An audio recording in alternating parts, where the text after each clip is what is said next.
بسم اللہ الرحمن الرحیم۔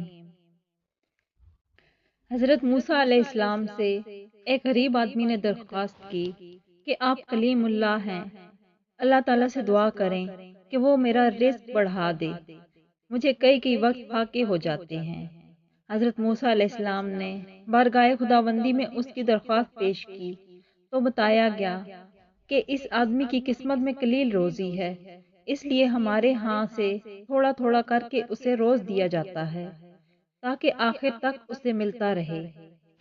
اس شخص کو جب یہ بات معلوم ہوئی تو اس نے درخواست کی کہ آپ اللہ تعالیٰ سے سفارش کر کے میری قسمت کا سارا رزق مجھے ایک ہی بار دلوا دیں۔ اللہ تعالیٰ نے حضرت موسیٰ علیہ السلام کی دعا قبول کی اور اس غریب شخص کو تمام زندگی کا رزق ایک ہی بار مل گیا۔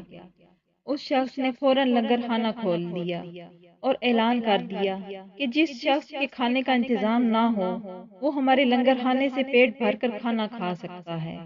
حضرت موسیٰ علیہ السلام کو اس کی اس حرکت پر تعجب ہوا۔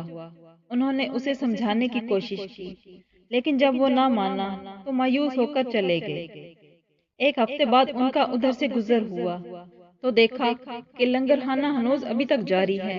دوسری مرتبہ وہ 1 ماہ بعد اور تیسری مرتبہ 6 ماہ بعد ادھر سے گزرے تو آپ نے حسب معمول اسی طرح لوگوں کو لنگر خانے سے کھانا کھاتے دیکھا۔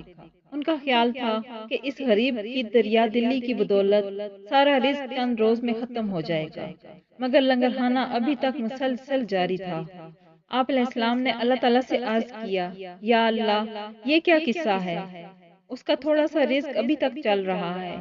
جواب آیا، بے شک اس کی قسمت میں تھوڑا سا ہی رزق تھا جو اب تک ختم ہو جانا چاہیے تھا، لیکن ہمارا قانون ہے کہ جو شخص ہماری راہ میں کچھ خرچ کرتا ہے تو ہم اس کا 10 گنا اس کو دنیا میں اور 90 گنا آخرت میں دیتے ہیں۔